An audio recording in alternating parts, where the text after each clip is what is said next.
Patricia K. Tull, who is the author of the Bible study Inhabiting Eden, Christians, the Bible, and the Ecological Crisis, who is going to write her next Bible study based on the suggestions of this group, which we're very excited about.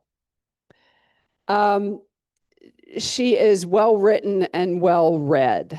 She is a professor emerita of Old Testament at Louisville Seminary and has devoted her post-academic life to environmental theology. She is a climate reality presenter, a Green Faith Fellow, former director for Hoosier Interfaith Power and Light, and the 2016 recipient of the William Gibson Eco-Justice Award from PEC. She and her spouse, the Reverend Don Summerfield, live in a net zero energy home outside Henryville, Indiana. And I'll let you introduce the panel. Thank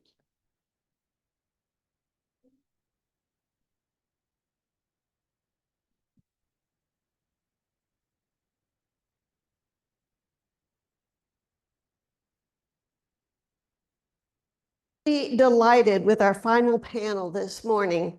We will be hearing from 3 partners working for human in environmental health, particularly in the area of water, on 3 of the world's continents, specifically in Guatemala, Peru, and Kenya.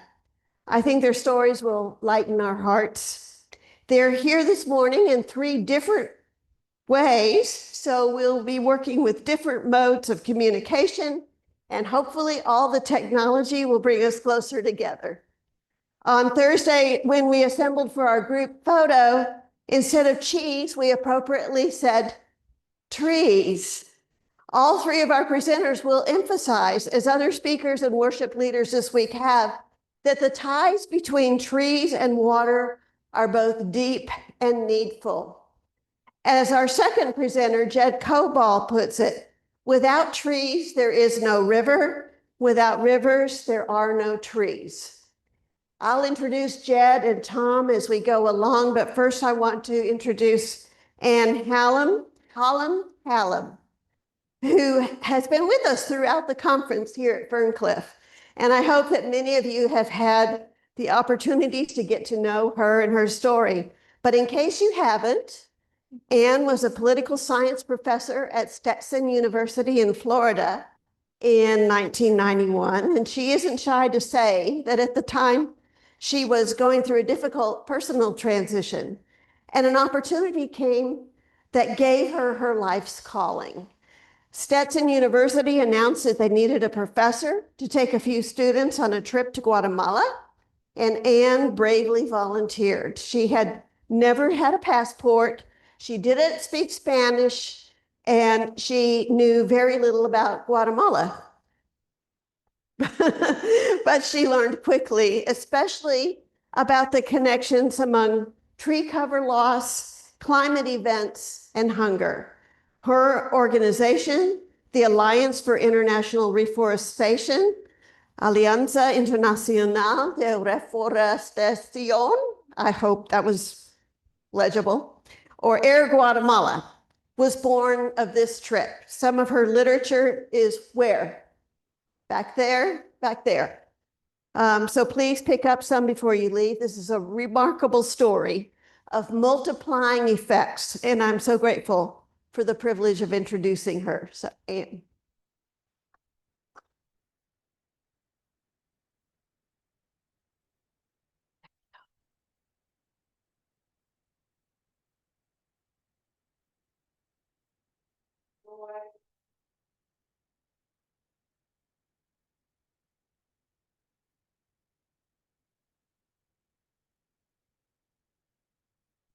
Hadn't this been a great conference? My Lord, so exciting. So many great speakers and inspiration. I'm going to start with a quote from Tricia Tull's book, which I love, and it's just 3 words. Inaction breeds despair. Inaction breeds despair. So the corollary of that is action brings hope, brings joy, brings excitement and energy. So that's what I want to talk about. And as you said, this is very hopeful work that AIR has produced. And I've talked to so many of you, but I want to reiterate that this is not my work. It is the work of the folks in Guatemala. I just do the boring desk job in my basement in Georgia. But twice a year for the last 32 years, 33 years, I'm in Guatemala.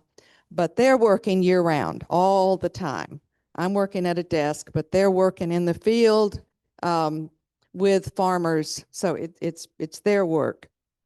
I also wanted to say that after that very scary beginning in 1991, fast forward to 2013, AIR won a prize from the COP on climate change in Warsaw, Poland.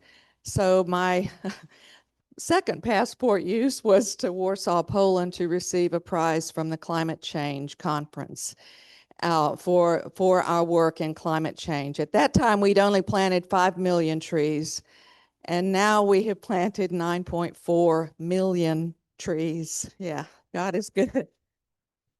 So then fast forward again to 2017, we won the coveted Equator Prize, and they say it's on the sleeves, it's on all of our brochures, because that's like winning the Super Bowl and you wear it forever. But we won the Equator Prize, and what that is every 2 years, the United Nations recognizes the most effective development organizations in the world. And here we are in New York City, and I'm in the audience crying like a baby, but we had 3 of our Guatemalan representatives receiving that award in New York City. So, you know, God is good. When you answer that call, things happen. Trees and water quality. Oh, what? 9:30, okay. Oh dear, okay, B. There we go. Which button moves it, Doug?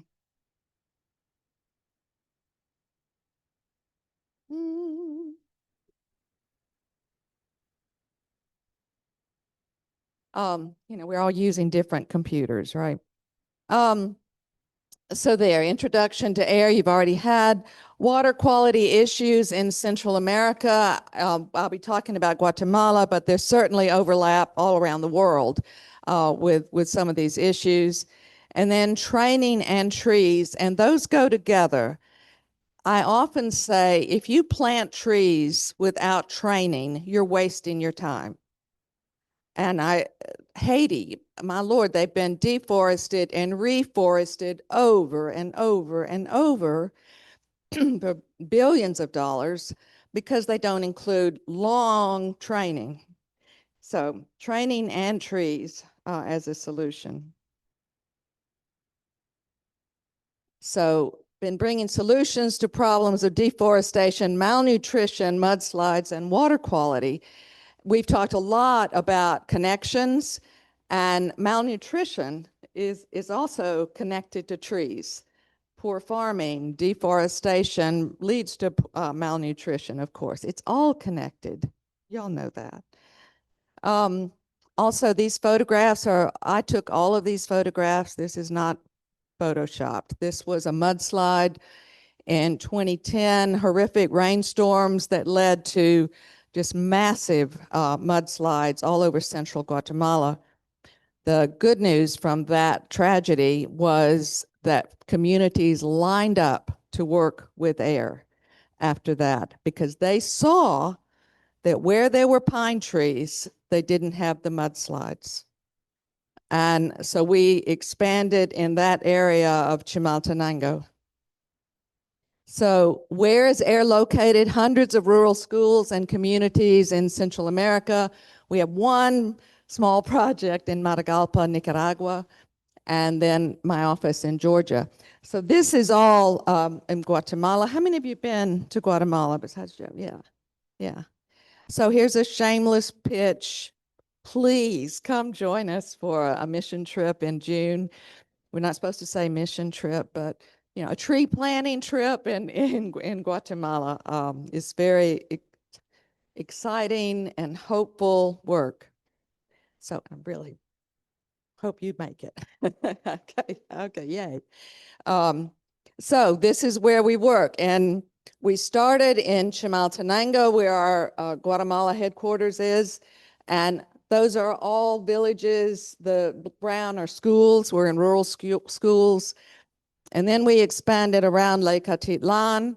So all of this area. And then now we are spreading into Quiché to the west. So this is Quiché. It's the largest department in Guatemala. And so all of those. So, okay, the staff is only 12 people, right? So how on earth do they plant 9.4 million trees in 4 departments in Guatemala? They do it. They do it by organizing communities, and then the farmers are so persuaded that they join, and their families come.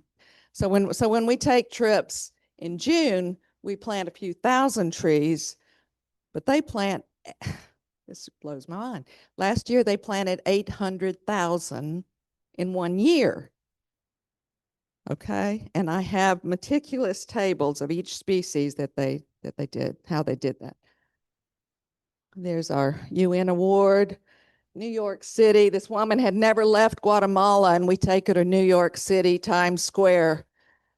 She was so chill, just went up there. Thank you. No, I want to go home. But, okay, so water quality issues. Farmers are pushed to mountain slopes. More intense storms with climate change equals mass wasting, also known as mudslides. But look at that. That was a crop. This is the connection to food. That was a crop that collapsed from the heavy rains. More heavy rains, they call them rain events now, right? Because of climate change, heavier rains. So that happens all the time.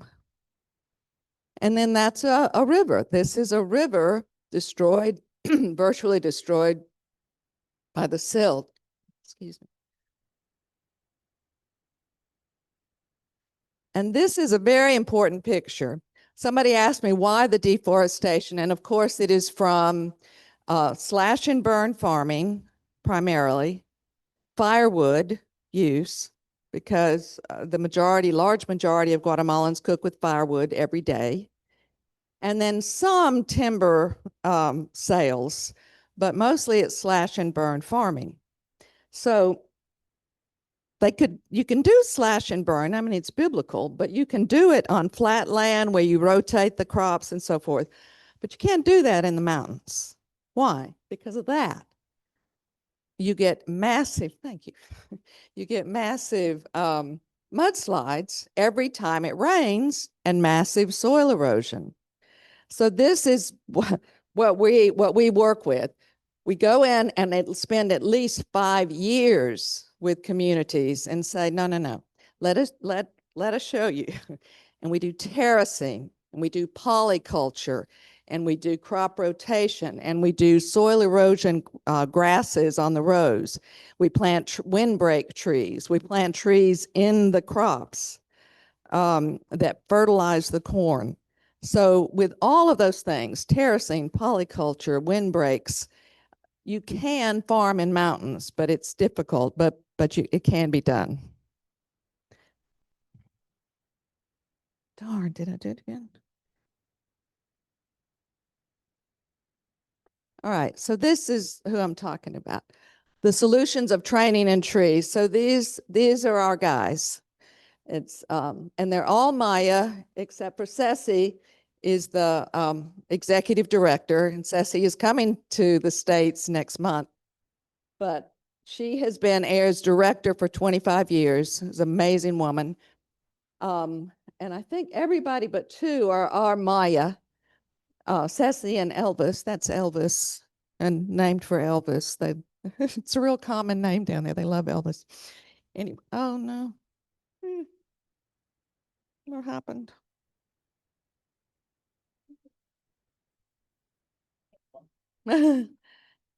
Yeah, you went and got coffee. That's it.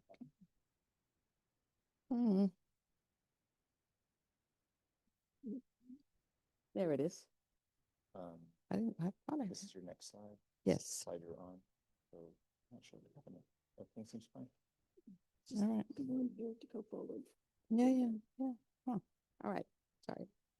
So anyway, that is our one of our training centers. We now have 2 training centers, but we go out into the communities as you'll find out if you go to plant trees. But so each one of those guys is responsible for 8 to 10 communities. They're on motorcycles and trucks, and they are out there training and planting. And they're amazing. And they speak Cachiquel, they speak Quiche, they speak, 3 or 4 languages. All right. This is my son-in-law, Roger, and a college student. Very steep, right? Okay. That's what we say for the college students to plant on very steep soil. But this is the tree nurseries. So, nice point. This was not intended as a female organization, but almost 70% of our farmers are women. That's not, we don't recruit women. They're the ones who sign up. Is that cool? And you can do all kinds of research on why that is. Trees reduce upland erosion. Okay, this is a great picture. So I showed you the mass wasting, the mudslides. I love this picture because it shows in real time what a pine forest will do to a mudslide. I was walking down this road, and on one side, this massive mudslide coming down to a road, but on the other side of the road was an air forest that we had planted. And look at that. Look what happened to that mudslide. It just petered out right there. And my guys said, Luis said, they look like little soldiers. You stop here. A couple of fatalities, casualties, but those trees stood firm and stopped that mudslide. Down below to our point was a river and a couple of houses. So if that pine forest had not been there, it would have been a real disaster. The result is less erosion in farm fields, less sediment reaching streams. Okay. Trees reduce pollution. We've talked about this a little. They slow water, they trap pollution, roots, leaf litter will reduce pollution that reaches water. Results in fewer nutrient, biological, and chemical pollutants reaching streams. So reducing erosion and reducing pollution and reduce stream erosion. I love that we're talking about that the other day with Joel Gill about how they need planting trees when they, when they release this, restore this creek. Because that's what we do. We plant along streams, we plant in crops. And of course, trees reduce water and air temperature. More rainwater infiltrates to subsurface and groundwater, and it's cooled before entering the streams. So trees cool the water. Shade from trees, of course, cools runoff, and it shades the stream itself. The trees cool both the surrounding upland and stream areas. The result is reduced temperature shocks to aquatic life and a more comfortable local environment. So, and that's an air forest. All of these. And also people are often surprised they're pines, longleaf pines. I'm from North Georgia. It's 6,000 feet, but we're not talking tropics. We're talking pine forest. So pine, alder, oak, and we plant all of those. But who am I botanist? What do pine trees have?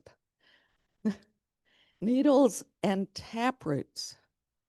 So they shoot down those tap roots, and they'll grow very little up above, but they're growing down below. So that's why they're so powerful against mudslides. Yes, yes. So these were pine forests that we are restoring. Okay, I hope. No, I don't have it. So this shows you a flatter area, so you don't have to plant on land like that. We'll have flatter areas. So this is a group of my church, Presbyterian Church in Georgia. And this guy, John Hope, he's 80 years old, and we couldn't get him off the mountain to stop planting. We say, John, stop. he was amazing. And this is one of my favorite scriptures. It just blows me away every time I read it. For we are God's co-workers. You are God's building, God's field. It doesn't say you are God's servant or you are God's friend. It's you are God's co-workers. You go, me? You know, God and me? God and you? For we are God's co-workers. God's building, God's field. And that's the view from the hotel. Okay. I'm just saying, it's a good trip, you know. Okay. Trees sharply reduce mudslides and soil erosion into water sources. Trees reduce chemicals and bacterial pollution. Trees stabilize river and stream banks. Trees cool water and air. Oh yeah, and they give us oxygen to breathe. You know, we get that. So, well, I would love to answer questions. Oh, do I have time for a story? I gotta go. Huh?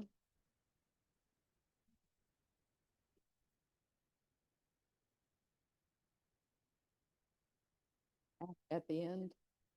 We'll have a time for Q&A at the end after all three presentations. Take your question. Okay. Real quick story. Okay. Okay. When I started this in 1992, there was a civil war going on. The military called us troublemakers, threatened us at gunpoint 3 or 4 times. It was terrifying. And they would say, what are you doing? Organizing, and go, we're planting trees. We're planting trees.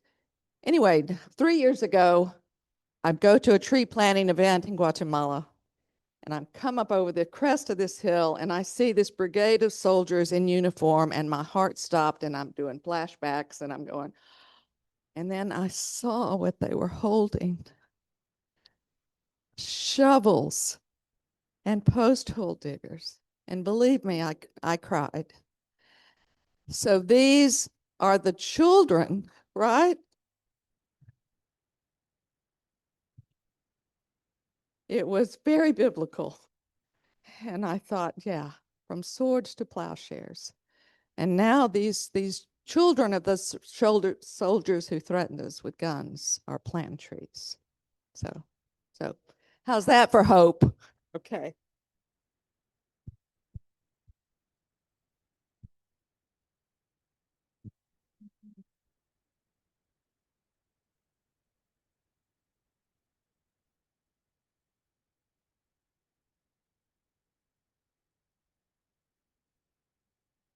Thank you so much, Anne. Our next speaker is Jed Koball. He is a PCUSA ecumenical liaison for South America, living in Peru since he went there as a Presbyterian mission co-worker in 2009. Jed and his partner, Jenny Valles, who is herself Peruvian, have been working with Red Uniendo Manos Peru, or Joining Hands Network of the Hunger Program in Peru and the Young Adult Volunteer, or YAV program, respectively, for many years. Joining Hands is a network of 8 Peruvian NGOs and churches tackling issues such as environmental contamination from the mining industry, the growing water crisis due to global warming, and the trade policies that disadvantage many Peruvians. Jed helps facilitate partnerships between Joining Hands Peru and Peace USA churches. He also resources the national and local work of the network in Peru. Jenny helps bring 19 to 30-year-old young people to Peru to work with and accompany the NGOs and churches in Joining Hands. I had the privilege of meeting Jed and Jenny back in 2014 when a group of us, including Rebecca, traveled through Peru from the coast up to the Andes for a week of learning and advocacy just before the global COP20 meeting began in Lima, 1 year before the Paris Climate Accord was born. They had succeeded other U.S. Presbyterian friends living in Peru, whom you may know, Hunter and Ruth Farrell. Jenny and Jed and their associates showed and explained to us examples of all the ecological and social degradations that he is going to be discussing now. I personally learned so much from them about the multiple and complex results of colonialism in Peru. For those of you who haven't become familiar with their work yet, I am delighted that this morning you will become acquainted with them. Jed will explain to you where he is at the moment and why he isn't able to be here in real time because of the critical meeting that he is attending in Iquitos, Peru. But I hope you will have the chance to meet him in person at some point. Where is he? Oh, there he is.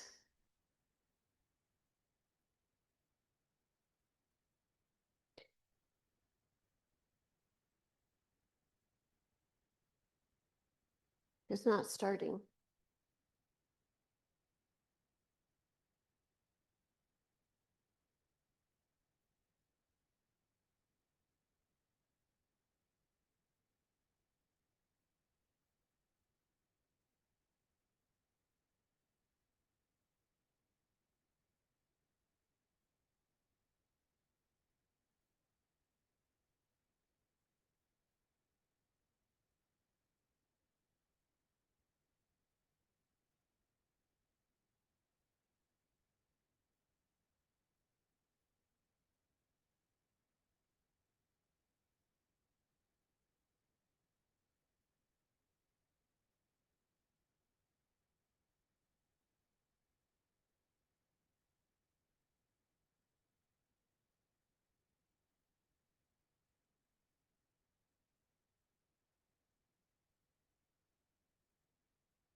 Good morning, good afternoon, good evening, wherever you may find yourself in the world today. It is such a joy to be with you. Thank you so very much. Courtney and the leadership of Presbyterians for Earth Care, I'm very grateful for this invitation. Please excuse this background. I'm in a hotel room in Iquitos, Peru, in the heart of the Amazon basin. And I'll share a little bit more about that later on and why that is relevant. But for now, just let it be known that's why I'm not with you in person. But I'm so grateful for this opportunity to be able to share in this way. So the water crisis in Peru is massive, and it is complicated. There are many aspects to what the water crisis is in Peru. And so today, with the time given and with my level of expertise, which is I'm not an expert in water per se, I wanted to paint some broad strokes. And so I think to begin to understand what the crisis is about, it's important to understand where water comes from in the first place. And what I mean by that is what does the cycle of water look like in Peru? In Peru, they talk about where water is born.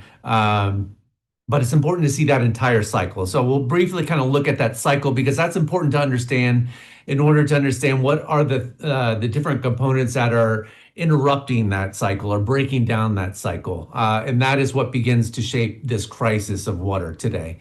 And then, of course, is the question how we might respond. as people from the US, as human beings at large, but in particular as people of the church, because I do think we have a unique response to the crisis of water. And so it's important for us to look at that. So where does water come from? Where is water born in Peru? So this is a map of Peru. On the left, of course, being the Pacific Ocean. On the right would be the Amazon. And that green, the green and dark brown or dark purple space that are running down the middle, kind of parallel to the coast of Peru, that would be the Andes Mountains. And the Andes Mountains are, of course, the headwaters. And that is where people in Peru will say that's where water is born. And so that is really, really important. So water, it's also effectively the continental divide. So when water flows to the left or to the west, it's going down to the desert coast and down to Lima, where the vast, vast majority of the population live, and yet it's a desert. And then on the right side or the east, that is the Amazon. And so the Amazon River really begins in Peru. It begins with the headwaters and the Andes Mountains of Peru. And so that is really would be the beginning of the Amazon basin or the Amazon watershed. Taking a cross section of that map, looking on the right side here, the Pacific Ocean, that desert coast, you see the little buildings with Lima representing Lima. And then you have the Andes Mountains, kind of two major kind of lines of mountains there. And then on the right are would go down into the jungle. And so it's when the rains, the weather systems stop basically on top of the Andes Mountains, it snows at the top. These are mountains that are way above 5,000 meters. We're talking over 22,000 feet above sea level. And so there are glaciers there year round. 70% of the world's tropical glaciers, that is glaciers found between the Tropic of Cancer and the Tropic of Capricorn, 70% of them are in Peru, and they are the source of water for people in Lima, but they are also the source of water for the Amazon basin, although we'll look a little more deeply at that. So water, starts there on those mountaintop, those snow caps, those glaciers, which are always kind of filtering down, water's dripping down in beneath, under the soil and creating the aquifers. And it's necessary that they're frozen to be able to have that continual dripping down of water through the soil throughout the year. But that's not the whole story. So where does water come from? Yes, people will say it's born on those mountain, those snow caps, but we have to look a little more deeply where those, a little more closely where those weather systems come from that create the rain or the snow on top of those mountains. And it begins, of course, over on the Atlantic Ocean on the other side of the continent, of course, on the other side of Brazil. And the water evaporates, creates some condensation or clouds in the air, and they begin to move onshore, moving west. But that's not the only water that's coming up. It's also coming from the trees itself, transpiration. And so there's this constant rising up of water, creating clouds. And these clouds that kind of flow across the Amazon jungle. They're referred to as floating rivers or flying rivers. So you've got, on the one hand, you've got rivers that are formed from the rains and the snows on the top of the Andes Mountains that flow down the mountain, flow east down into the jungle. So they're flowing east all the way out into the Atlantic Ocean. And then you've got these cloud systems forming from evaporation and transpiration that are moving west. So you've got this circle of water that's constantly going over the Amazon. And it's those moving west, they run into the Andes Mountains and they drop the rain. They can't get past the Andes. And that's why on the other side of the Andes where Lima is, it's a desert. So it's that cycle of water that's really important. So it depends on those snow caps. It depends on, that river flow to the east. It depends on the trees as well, because without those trees, without their transpiration, there's not enough condensation formed to be able to create all the rain that's necessary for the waters. So as we'll say here, without trees, there's no rivers. Without rivers, there's no trees. In here, we can see the entire the Amazon basin, which accounts for 20% of the planet's fresh water. And it begins with the Andes Mountains. So that's really important to know. Without the Andes, there's no Amazon. And so what is the crisis then? Well, one immediate crisis is those snow caps. On top of the Andes Mountains. They are melting. And here's a picture, you can see on the left side from 1986 to 2016, a 30-year period. You can see pictures taken of the same glacier at the same time of the year and just how much it has disappeared in that 30-year period. It has been estimated that by 2030, all the glaciers that are below the 5,000 meter mark will have melted in Peru, that has disappeared.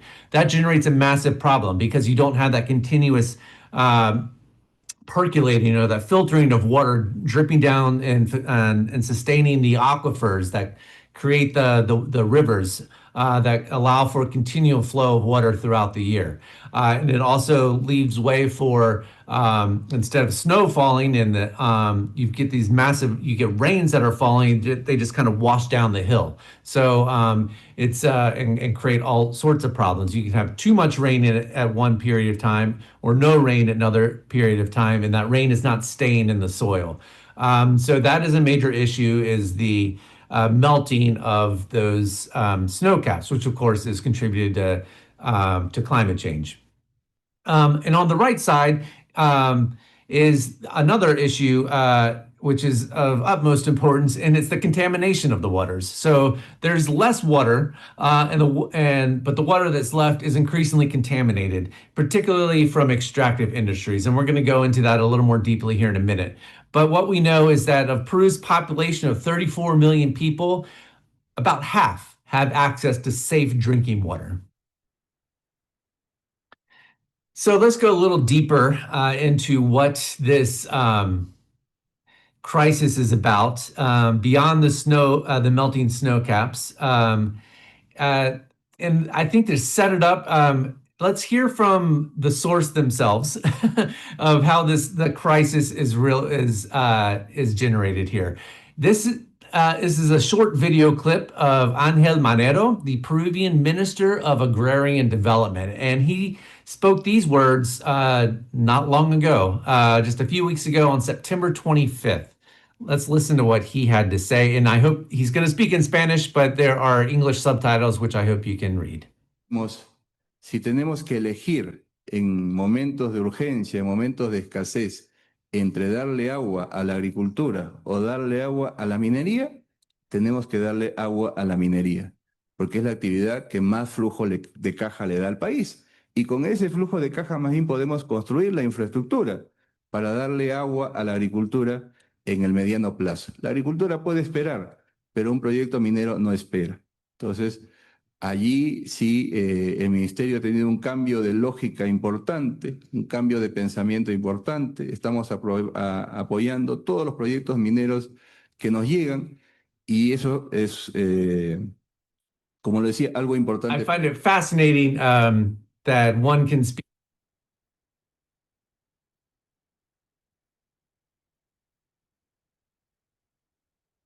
Between mining and agriculture, we're going to prioritize mining, and agriculture can just wait.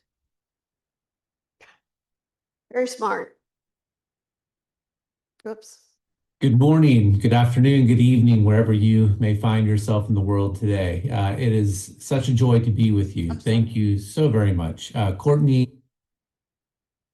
Sorry about that. Can I get... And the leadership of Presbyterian Earth Care. I'm very grateful for this invitation.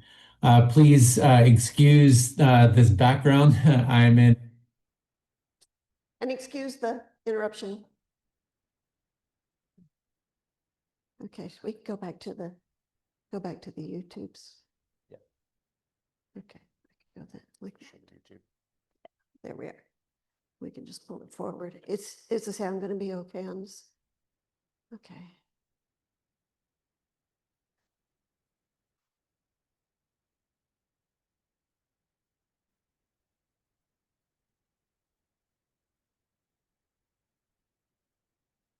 Okay, there we were.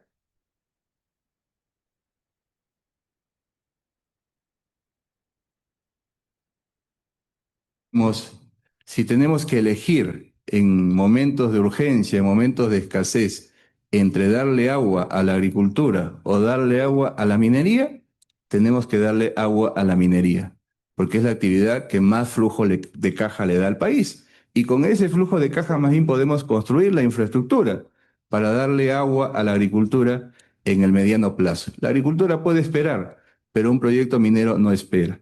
Entonces, allí sí, el ministerio ha tenido un cambio de lógica importante, un cambio de pensamiento importante. Estamos apoyando todos los proyectos mineros que nos llegan y eso es, como le decía, algo I importante. find it fascinating that one can speak just so openly about what their strategy, if you want to call it that, is. But clearly an economic model here that favors mining over agriculture or over, and like when we talk about agriculture, we're not necessarily talking about even industrial agriculture. We're talking about family agriculture in those Andes Mountains, which is often small, community level, family oriented agriculture. So he's saying instead of giving water to the people, we're going to give water to mining. The only thing I would disagree with, well, I disagree with all he says, but he wants to claim this is a change in logic. And I would say this is far from a change, that this is the way it has been for many, many, many years. So let's take a closer look at what that means. So on the upper left is that same map again of the headwaters of Peru. Those green and dark purple areas. That's the Andes Mountains. That's where they say water is born. That's the top. Those are the headwaters. The next map in mining concessions. So area that has been whose rights have been given to mining companies in particular, and to mine, to explore, do mining exploration. So I believe it's something over 16, maybe close to 17% of the territory of Peru has been concessioned for mining exploration. And you can see where that mining exploration is taking place and mining activity is taking place. The next map to the right of that are environmental liabilities. These are ones that are acknowledged by the state, by the way. So this is not representative of all environmental liabilities for mining. So those dark blue areas, those dots, are environmental liabilities from mining activity.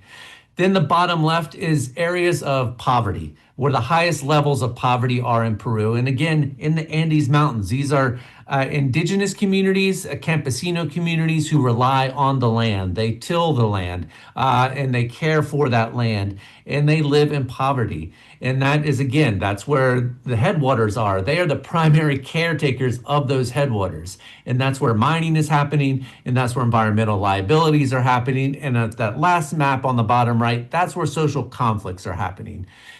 In Peru, at this time, there are roughly a little over 200 so-called social conflicts recognized. A conflict between a community and the state, or a community and a company, typically. Over half of those are mining-related conflicts.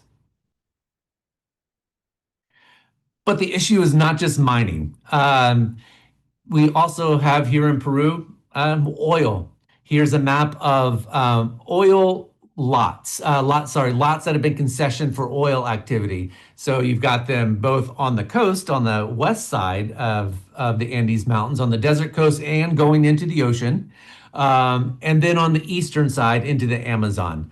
I've heard at some point that half of the Amazon has been concessioned for mining activity. I don't have that exact figure, but it's a tremendous amount of the Amazon the Peruvian Amazon has been concessioned for oil exploration. And we know that between 2000 and 2019, roughly a 20-year period of time, there were 474 oil spills recognized or registered in the Peruvian Amazon. There were more than that, but they weren't all registered. So there's a constant, and this is an increasing rate as well. And so it's estimated there could be far more oil spills in the years to come. And then there's deforestation. And there are many sources for roots behind the deforestation, different legal and illegal activities. An important note here is a law passed by Peru earlier this year, a forestry law, which effectively and is really being termed the anti-forestry law because it's effectively paving the way for foreign investors to come and raise the Amazon jungle. But we know between 85 and 2025, a 40-year period of time, this is talking about the entire Amazon, that close to 90 million hectares of forest were basically lost. A space equivalent to the size of Venezuela. And so the underlying cause of the crisis here in Peru, if we could name it simply in one kind of term, it would be the colonial legacy of extractivism. Going back over 500 years, this has been the model in place for quote unquote economic development. As King Ferdinand said, get gold to his conquistadores who first came here to Peru in 1532, get gold humanely if possible, but at all costs, get gold. And so when the Spanish left, some 300 years later, that doesn't mean that mentality left. That mentality was firmly planted here, and it just changed hands in terms of who was controlling that. Things did not return to a pre-extractive model of economic growth. They've continued to this very day. And so when we talk about that area of colonialism, it's defined by extractivism. The conquistadores came here because they wanted gold. They wanted resources from the earth. So they stole the land, they exploited the land, and they dominated the people on the land through creating racial hierarchies and through a spiritual oppression, really trying to eradicate the indigenous cosmovision, one of living in harmony with the earth. And all of that undergirded by the church's doctrines of discovery, which through biblical texts tried to justify and even mandate this conquering of the Americas. So it comes back to us, how then do we respond? So I'm in Iquitos, Peru right now, attending the Cumbre Amazónica del Agua, the Amazonic Water Summit, the first of its kind, hosted by the network of Catholic churches in the Pan-Amazonic region. So all the Amazonic countries, representatives of the church and indigenous communities throughout the Amazon. I was very grateful to represent the Presbyterian Church and be one of the very, very few Protestants in that space. But we are opening that door to more ecumenical and interreligious dialogue. But this was a fascinating space to be a part of. And I would like to say what the response that came from that place is a response that I think we can take to heart. And I would frame it simply in this way, how we might respond through a framework of repair, resist, and re-encounter. At the heart of our response is simply undoing what started 500 years ago, undoing the theft of land, undoing the exploitation of land, undoing the domination of the peoples on that land. This means repairing our harms of the past with indigenous peoples. This includes, but is not limited to, returning land to indigenous peoples. Indigenous peoples know better than anyone how to care for this land. It is essential that we return land, that land is under the management of indigenous peoples. For millennia, they were living in harmony with the land. And it only took a few years, really, decades at most, for European conquerors to really begin to contaminate the waters of the land. So we need to repair. That means for us, this goes beyond the Amazon. This is a global initiative of repairing harms of the past, particularly right where you live in your own geography, we need to seriously contemplate at a deeper level what it means to return land, among many other acts of repair. And then we need to resist the ongoing threats from the extractive industries. We talk about extractivism. That includes of course, it includes extractive industries. Extractivism is the entire logic of trying to develop an economy through the exploitation of the land, destruction of the land to generate wealth, so that people can then consume more and more. Extractive industries are, the kind of frontline actors or drivers of extractivism: mining, oil, deforestation, mass agricultural that really extracts water.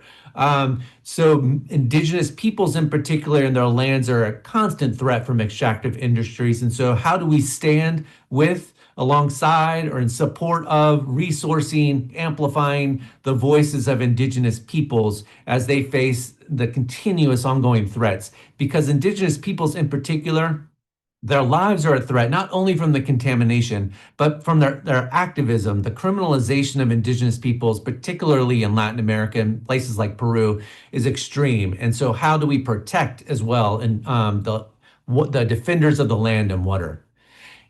And then we need to consider a re-encounter with indigenous peoples, a re-encounter with their spiritualities and cosmovisions as they invite us into, with curiosity and an openness to learn and ultimately to be transformed. This at its heart, I believe, the water crisis is a spiritual issue, and is incumbent upon us, the church, to evaluate our own spiritualities. And we need to be in conversation with indigenous peoples and begin to understand their cosmovision, their own spirituality, so that we might be transformed. Well, I'm going to end there. I've said a lot. Thank you again so very much. I'm so very grateful to be here with you. And I look forward to ways we can continue to connect, be in conversation, collaboration. My email address is there, and you know how to reach me. Thank you so much. God bless you. It's good, wasn't it? I want to see it again. It'll be online.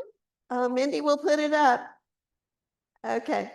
And I actually, let's see. Let me get it here. Can I just run it from the movie? Okay. jed.koball@pcusa.org. Koball. Well, I'm just going to do it from here. jed.koball@pcusa.org. So I actually met our third speaker through PEC. The Reverend Tom Ochuka, who is Bishop for Health, Environment, and Sanitation for the Africa Inland Church in Kisumu, Kenya. I had been invited to keynote the 2016 keynote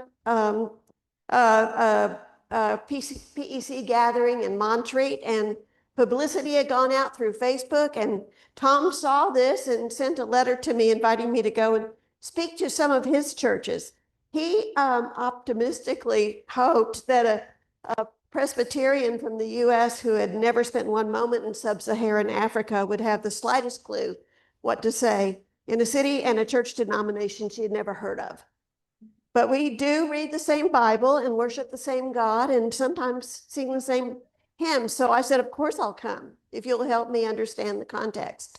So in January 2016, we made it happen, and we've been working together ever since, and I've learned so very much from Tom. The Africa Inland Church's ministry with and for the poorest people in Western Kenya has been remarkable all along.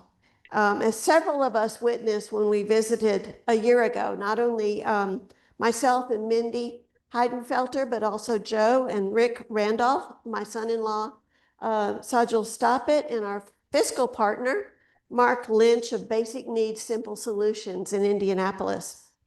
Over the past 10 years, the Africa Inland Church and its program under the umbrella of God's Green Resourceful Earth has grown its work at the nexus of human and environmental healing, especially through restoring Kenya's tree cover, teaching regenerative farming methods, encouraging the work of the AIC's Neakach dispensary outside of Kisumu, a project that benefited greatly from a generous Presbyterian Women's Thank Offering grant in 2017.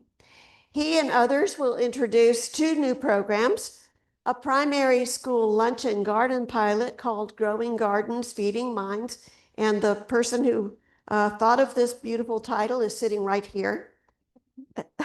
This was instigated through a generous grant from the Power of One in Indy, and a women's microloan project is just starting, funded by one of our donors. As Tom will explain, all of these ministries are interconnected. He and others will describe these in videos and photos that Mindy and I recorded when we returned last month to Kenya. And if the internet, both here and in Kisumu, remains strong, Tom will be with us and able, along with Anne, to join in the conversation that follows. So here we go. Ochuka, Ochuka, O-C-H-U-K-A.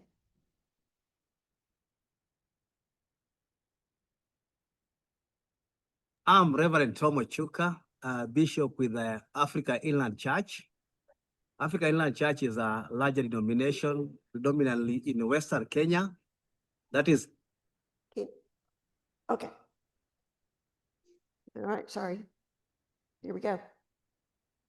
I'm Reverend Tom Ochuka, Bishop with the Africa Inland Church.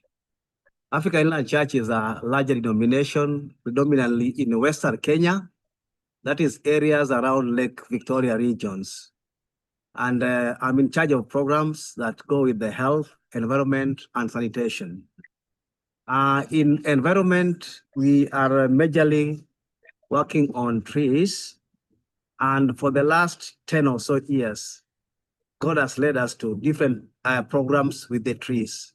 Number one, we started with getting trees to plant to schools. We discovered that our country, Kenya, lost forest cover. And so as a church, we made that our mission to be able to recover the lost forest cover, work on climate change, and do environmental education. We started slowly by getting trees to plant, to make a turnaround. And so far that led us to, instead of buying trees to plant, we were able to plan on how to do a nursery so that we get more, so that we distribute more to schools and communities. And with that, God has led us to a very big nursery that we can now be able to propagate seeds, be able to work on seedlings and distribute. We are having both exotic and we're also having indigenous trees. And we also do a conservation of the indigenous, which is getting lost. The exotic that we have majorly is pine, whispering pine. We have gravelia. We have eucalyptus. It is also known as gum. We have red gum and blue gum. And for the indigenous, mostly we have acacia, which is good for bees. Farmers pick it for bees. We are also having tamarind, which is medicinal. And apart from these indigenous trees, we also have macadamia, which is white inside, very good for timber. We are also keeping trees for the gardens, like palm trees and flowers. What are we doing with the trees? Actually, we are educating farmers and schools. And for that reason, schools have enough land that is reserved, apart from playground. Schools act as a very good resource for planting trees that would bring in rains, that would be windbreakers, and ideally we are empowering them to be responsible to take care of the earth that God has given us. And now we are known as God's Green Resourceful Earth. What is God's Green Resourceful Earth? G stands for God. We are godly, our activities are God-driven because of God's act on creation in the garden. Why are we green? We are green because we are more organic. and we want to see everything working on naturally as God made it. Why are we resourceful? We are resourceful because in the earth, we are creating an environment where people can come and learn and practice. And people can also get resources from us like tree seedlings. People can also get seeds from us. And then we are doing this in the earth that God has made himself. And so we are God's green, resourceful earth. And we have been very successful, though at times we have effects of floods. Floods in Kenya have been quite ravaging, leading to loss of lives, displacement, and they are perennial. It means that we expect to have them. Sometimes they come unexpectedly because of climate change. This has affected quite a number of families. Some are displaced. Today, not many families live in their homes. Imagine of someone living a place that he has lived for many years because of floods. Floods will make families live in schools, and schools are also on in their sessions. So families live in a tiny room, and floods contribute also to diseases like bilharzia, typhoid, that affects so many people because floods also mix with sewage, and this damages a lot. After flood, it is followed by drought, severe drought, because we plant crops and floods washes away all the crops, leaving us with poverty. Many families suffers. We have seen that many schools are washed, and when schools are back, most families lack even support to their children to take them to school. So for that reason, after prayers and having planned together, we have a lunch program for our schools. We have lunch programs for our schools now that we provide lunch to schools. Many families cannot afford taking lunch. And this, when they take their children to school, that is where they can find something to eat. Right now, we are having school lunch for our schools, the schools that are around us. Today, we are having lunch for a school that's about 600 children. When they feed in these schools, when they go home, at least they find something to keep them in school. In school, what happens when we have lunch for children?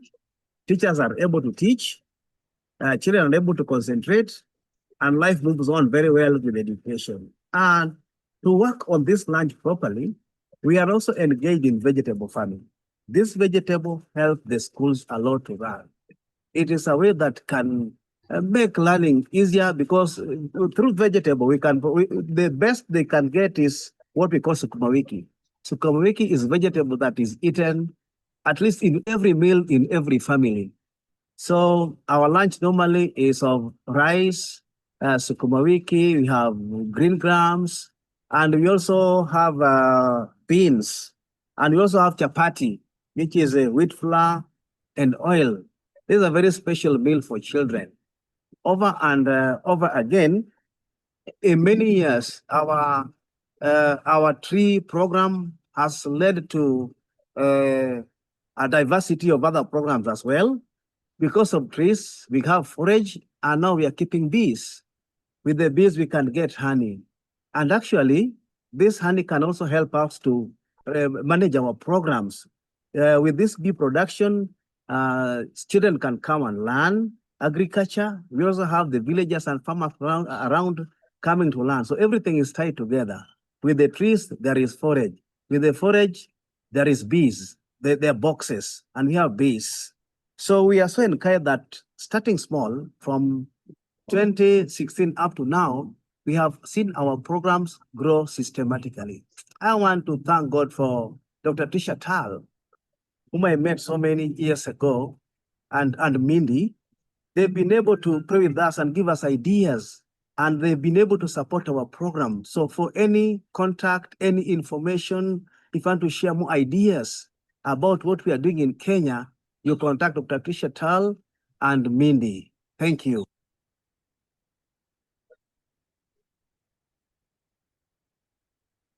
Growing gardens. What else can we do? What about growing gardens? Then he came with the idea. What about feeding? How can we do it? I'm going to talk to my friends.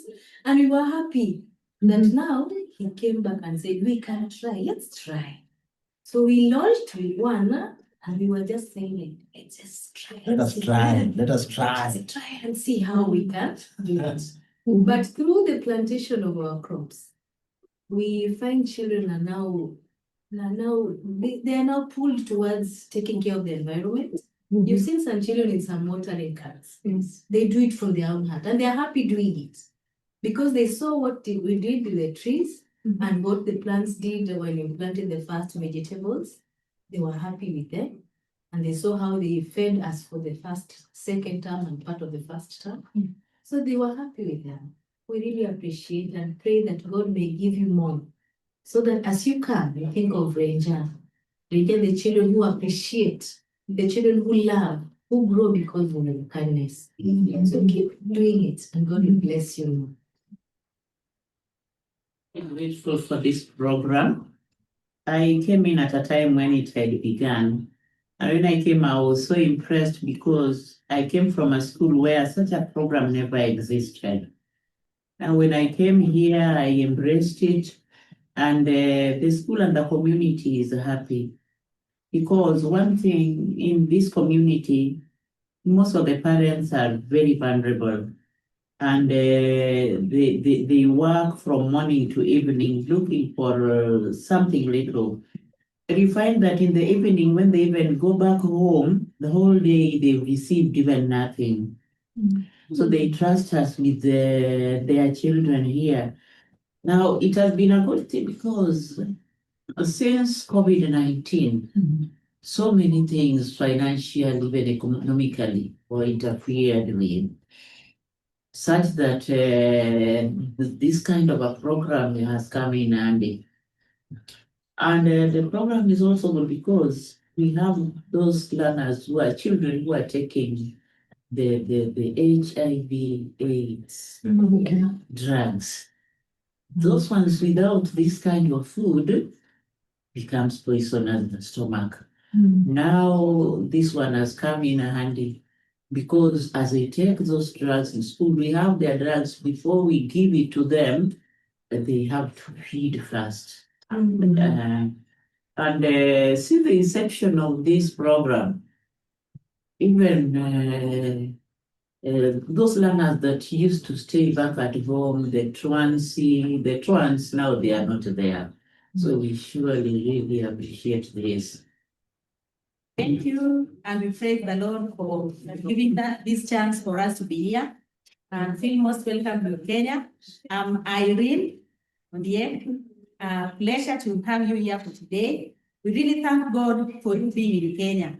And as a Ranger local church members and Ranger community, we've faced some challenges. We've got some opportunities of growth. And as a community and congregation, we have some activities which the women of the community do, the parents do, like farming. We do small-scale farming, whereby you find mothers planting indigenous vegetables to feed the young ones. They plant the vegetables where they can pay for the school levies, and their families solely depend on such particular activities. Hereby, we have a program and a project which was initiated by our Reverend Tom, whereby each and every woman was given some poultry, chicken to keep, the local poultry. Some of them have hatched, some of them are hatching. This program was mainly to elevate the living standards of this community and probably the members of this church, whereby they can support the needy children or their families and they can solely depend on it. The chicken they can sell, they can serve them for food, and that was to bring the health of everyone within the family setup. And besides that, the families faced some challenges, because like now we have some families which are on the poverty line, and this poverty at times it is brought about by diseases which attack the family breadwinners. Like the mothers, we have Mama Perez here, Perez Okumbo. She's one of our members in this church. She was attacked by stroke last year. Mama Perez has been totally down for 1 year. And our children have been going to Ranger Primary School. And through the lunch program, Mama Perez has become one of the happiest members of the community and of the church, since through the lunch program, Mama Perez children can come to school. They feed freely. She has 6 children who spread across the classes in the primary section. The 6 children get fed through the lunch program, whereby in the course of the day, throughout the day, they are in school. They can learn, they can play, and their health have just improved, despite that the fact that their mother has been so down and cannot even provide for the family. And in the church congregation, we do have a program of a merry-go-round, whereby these mothers, they go to the market, they sell the vegetables they have. We come, we contribute, we have a kitty to help the needy, and it is so little that it cannot sustain these families. Now we just put something little, like 50 shillings, 100 shillings, whereby after the service, we can go support the individuals affected like Mama Perez. And this has brought a lot of hope in her family and even the community. And there are some families who are very poor and very needy, and they are single parent families who would solely depend on our lunch program. Thereby, after school, when they get home in the evening, at least they have that energy to carry them through the day. And this has brought about the number increasing in our school. And the society and the learners are truly dependent on the lunch provision that you've supported the school with. And the health has also improved. Like as Mama Perez could even sustain her family, the health of the children were deteriorating. Hope you'll see them. Some of our children are in school. You'll see them by yourself. The health was deteriorating, malnutrition, but to some extent, because 1 year is so long, to some extent, the lunch program has improved their health because they get strong, the diet is okay, the food which is cooked there is enough to sustain them. And we really appreciate it as our local church, and the church is very happy. And we really appreciate your program so much. And may God continue lifting you high so that you bring hope to the needy families, and more so through the projects of the lunch program. Because when these learners are full, they have that eager to learn. They are very eager to learn. They can be contained in the school setup. They are always there. And the number has also increased because even the young ones who had not started school, they just come to school because of that food. Because they now associated food with the school. Now they get to school because in school, apart from learning, the best thing you can get is a good lunch, a nice meal, a satisfying moment, and a nice environment. We really appreciate it. And thank you for coming to Kenya, and feel more welcomed again next time. We are so much grateful for what the Lord has done, especially through Nyakachi Dispensary, where a lot of, through your support, the institution has been so much improved until when the government went for inspection. In fact, it has been rated to be one of the best dispensaries. And that one has made it now to be taken by the government so that the patient can be treated through the insurance, medical insurance. So though they have not started paid, but at least the dispensary has been registered to be one of the that will be receiving the medical, the funds from the medical insurance. So we just want to thank God. It is our prayer that God willing, some buildings are put up again in that place so that at least we can get more patients.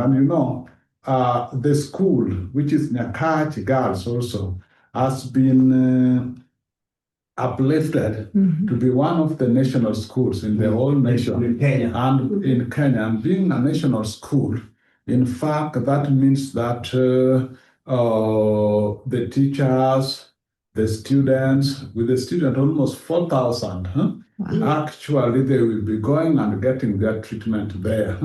So in fact, we just want to thank God, and it's our prayer that the dispensary will grow and more buildings are put there so that we can have inpatients and at the same time the outpatients. So we just want to thank God so much. Secondly, I just want to thank God so much, especially for the feeding program, for the feeding programs. And that one has really brought to us, especially to him, a lot of schools demanding for them also. But when you go to, I believe that he will take you to some of the schools, just a few, 3 or 4 of them. And you see, because here you find that children are going to school and they go without even taking breakfast, no lunch, sometimes maybe supper, they take just porridge and they come to school. So that one really helped them, and that one will make the schools to have so many of them. Because, and you know, in Kenya, though they are saying that the schools are free, but it's not free. It is not free. I'm telling you, it is not free. Because out of their mega, which is no income, their children are being sent home. You know, when they go back home, there is no food. They will go to look for labor elsewhere so that at least they can get something to feed on. So I just want to say that that one has also, you are now in Ranger. Is it Ranger? Yeah, Ranger. In Ranger, where the program is doing very well. I went there for participation and I saw it. And it is our prayer that God will help us so that we get 2 or 3 more schools elsewhere that has such kind of needs, so that at least when you partner, that will be so good. Even the tree nursery here, where we do, you know, we do sport some of the schools, so that at least we also participate in environment, climate change, which has been so good. Otherwise, in fact, we are praying. Personally, I'm praying, and I really appreciate the work that you are doing. Otherwise, feel most welcome anytime. And anytime you share with him, you talk together, so that whatever that God has driven us to do, we may be able to realize its purpose, and the people may be able to enjoy, so that the gospel can move on very well.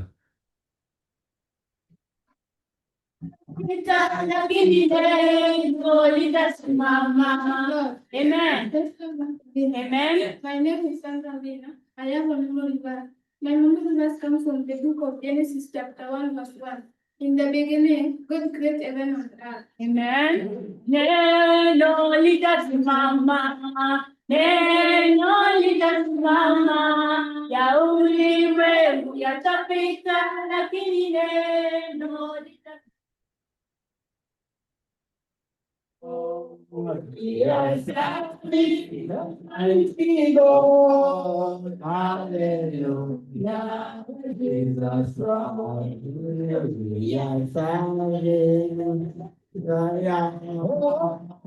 yes, we can Messiah,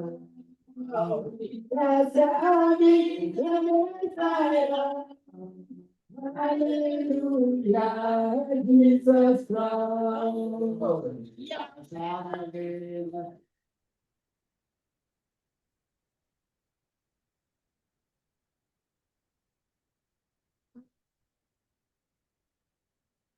We have a few minutes, very few minutes for some Q&A with Anne. If you would please come forward, and I'm going to set up for Tom to be on the screen. Can you do it?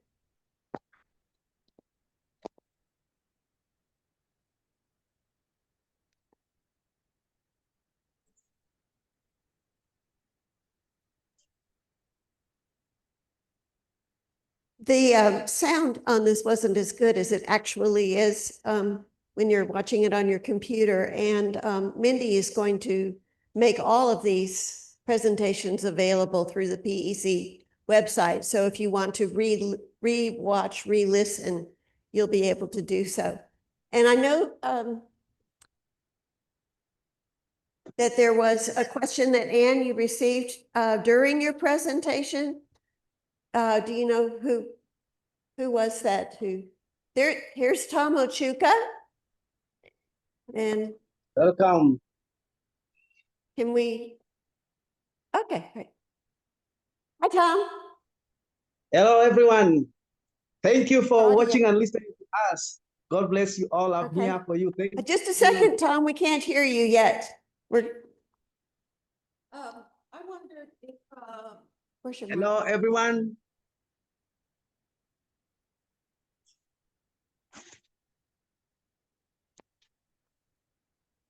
I wondered if Reverend Ochuka would be interested in a gift of tree reforestation books.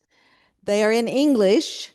We have them in Spanish and English, but these are books that our organization produced, lots of about the importance of trees and where and how to set up nurseries and so forth.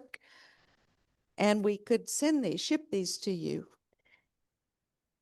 Yes, we can talk with you about how to do that. Thank you so much. When I saw that, I thought that would be wonderful. It's a great resource, and we've sent it to Zimbabwe and Kenya too. Hello. Yay. Okay. There. Get this a little All bit right. Thank bigger. you. We're trying to get the sound on. Maybe this low tech, sorry. Are there questions for Anne or for Tom? Yes. Yeah, Fred.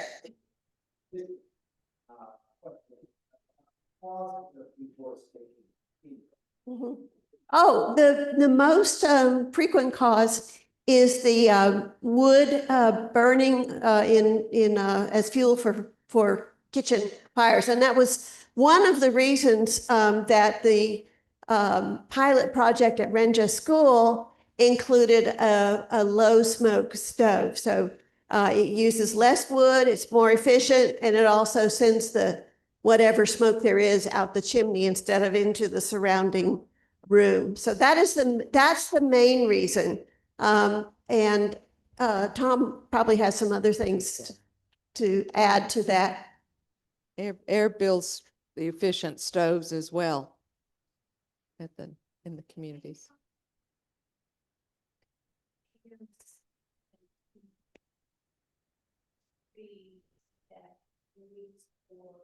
Firewood and cooking as opposed to the trees that you want.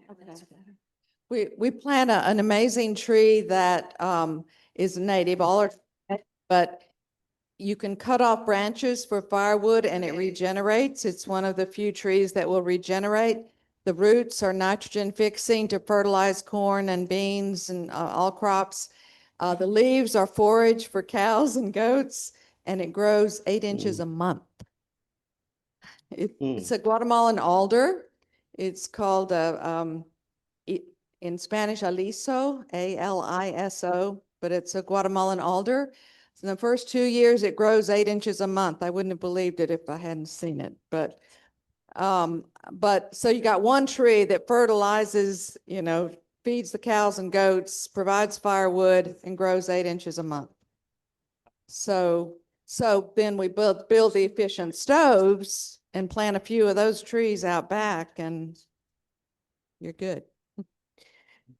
I hear that we have audio now from Tom. So if you have questions for him too, you can ask those.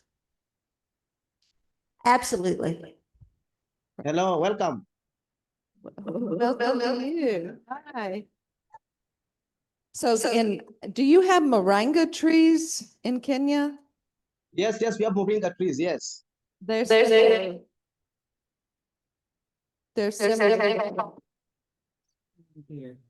One or the other. So we can either hear Tom or we can use our microphones. So can we shut off? Can I shut mine off? Yes. I think it's coming out his speaker and cycling back, or vice versa. Well, we spent all our time with this. They really should do less of this IT stuff, be more focused, and what you do works out better. Yeah, or for Yes. heaven's sake, practice. For each child, and these schools have 500 to 600 students, Each child is less than $10 a year.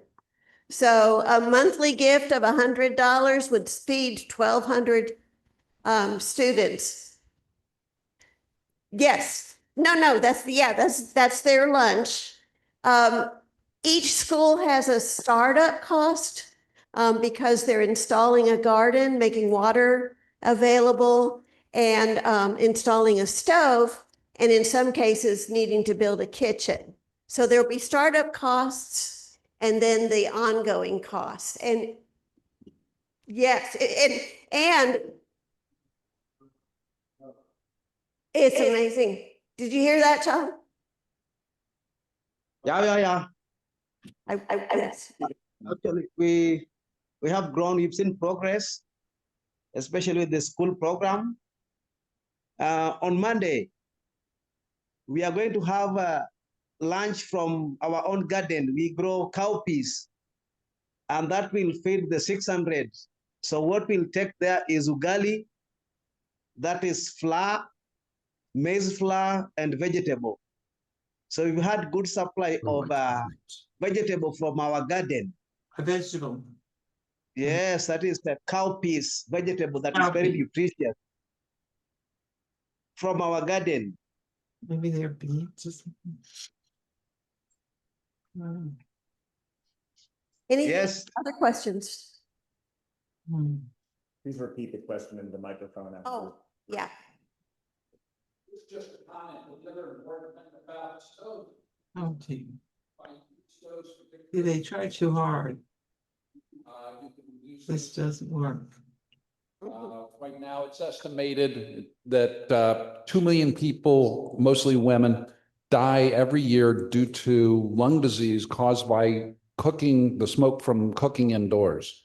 And having stoves for that also reduces the risk of burns to the children because they will typically bring the babies into those rooms when they're doing the cooking. Yes, that's an issue that's very close to our fiscal partner's heart, Mark Lynch, because he adopted a child from Kenya who had been burned by an indoor stove. So we looked into what kinds of technologies for stoves were available. And this particular one that you saw during their video was built by a German operation right there in Kisumu.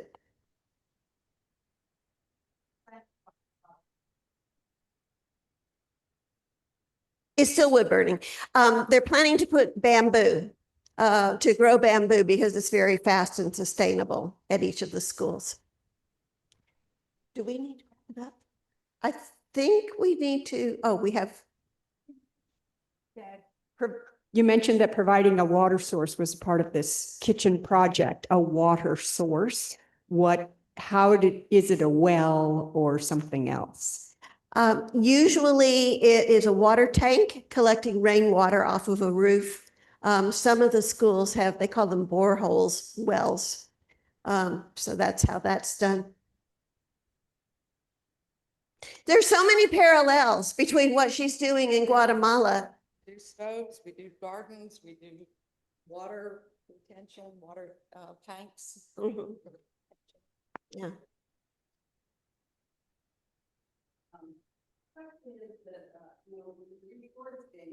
Well, you have a lot of notes if I can read these. You're reforesting. So what prevents your reforest from getting cut down? Because there's still the issues of firewood and slash and burn are still there, or is it just because community support and cooperation, they don't go back and cut down those trees?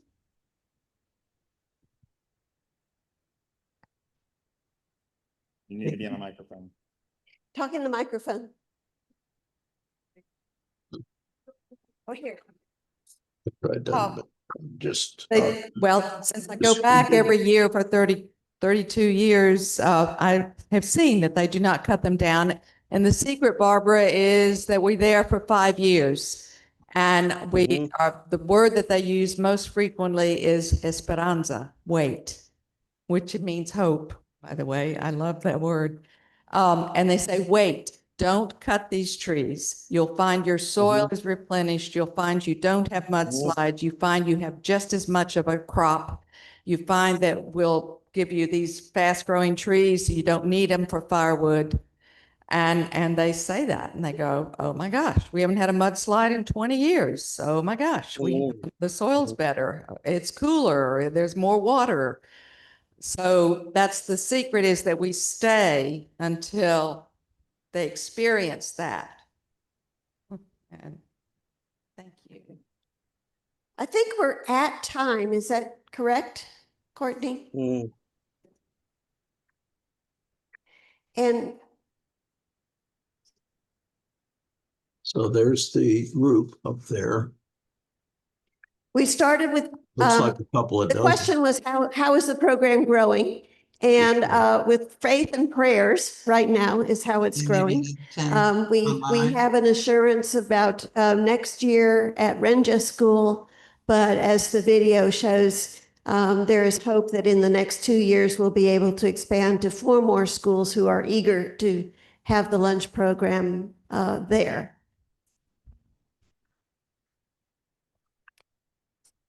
Absolutely. We congregational sponsors, individual sponsors, and on the video, and I can send it to you if you want, is information about how to do that, and also has information on her website about how to contribute to Air Guatemala as well. What is our? What's the plan next? We're going to take a break, and we're going to reconvene here. Am I on? Okay.